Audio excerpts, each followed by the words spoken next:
We are all going to die. What will you do about it?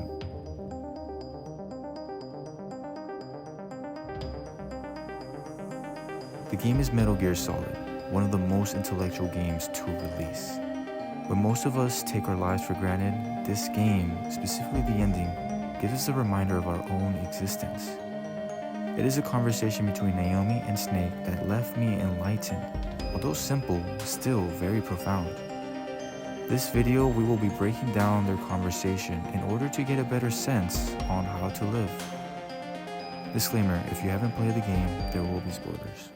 Naomi, I heard about my brother.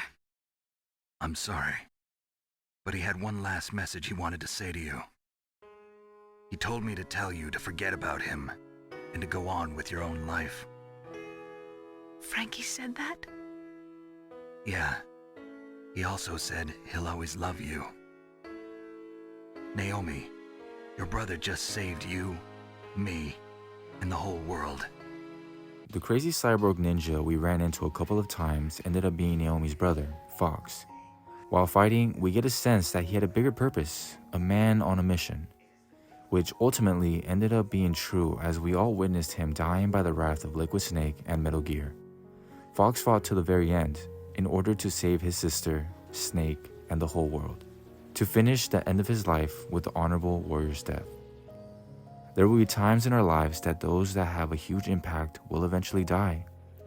It will feel like a never-ending end, but those that have passed would want us to keep fighting, to not let their death be in vain, and to continue to live life. What about me? When am I gonna go? That's up to you. What do you mean? Everybody dies when their time is up. Yeah, so when's mine up? It's up to you how you use the time left to you.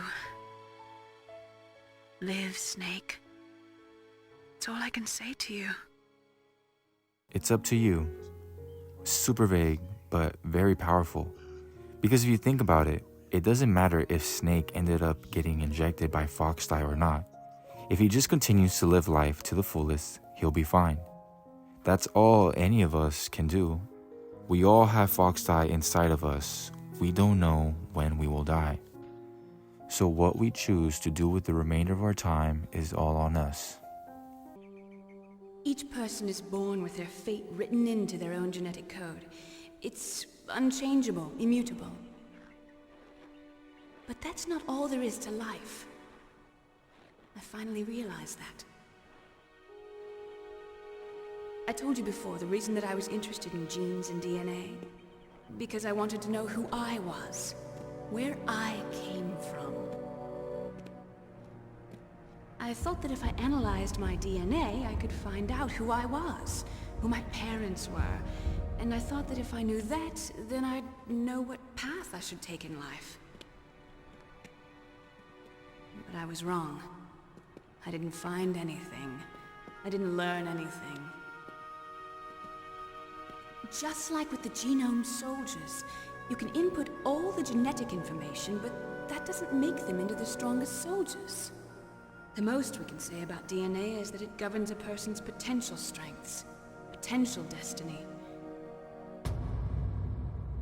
You mustn't allow yourself to be chained to fate, to be ruled by your genes. Humans can choose the type of life they want to live. Naomi believes our fate is unchangeable based on our DNA and genes.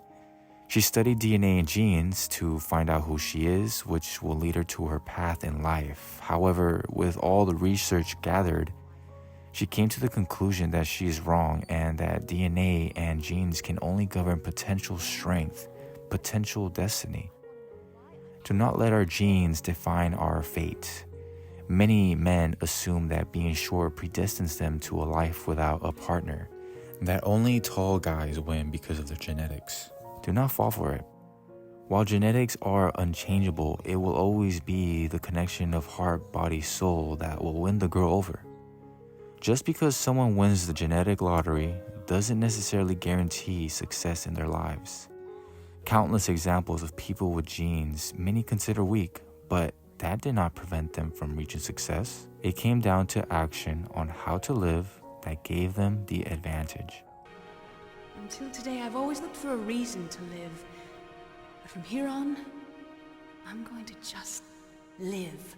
She concluded that we often try to find a reason to live, but by just being here, presently breathing, it should be enough. We often put unnecessary stress on ourselves, so find time to decompress in order to be clear-headed. Look, I found this.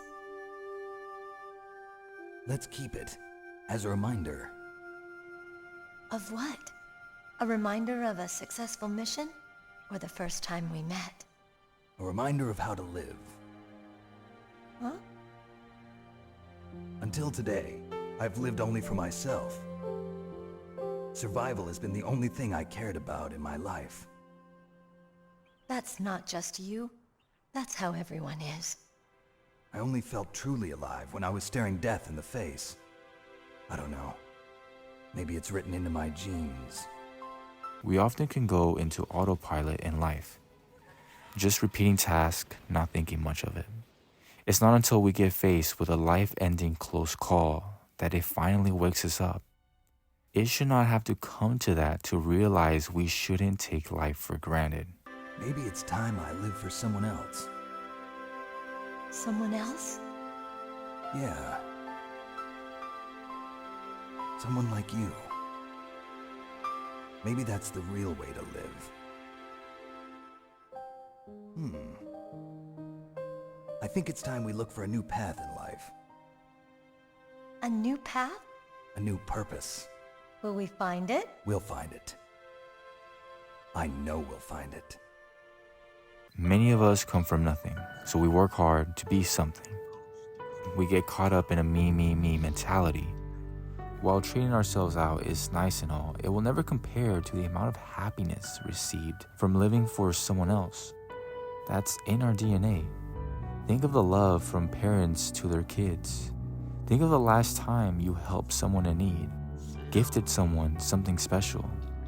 The Bible said it best, to love thy neighbor. And lastly, while you're still here on earth, it does not matter how old you get. It is never too late to find a new path, a new purpose. So once more, I tell all of you to wake up, go live life. I know there's something you've been putting off for some time now. Use this video as a sign to just go do it.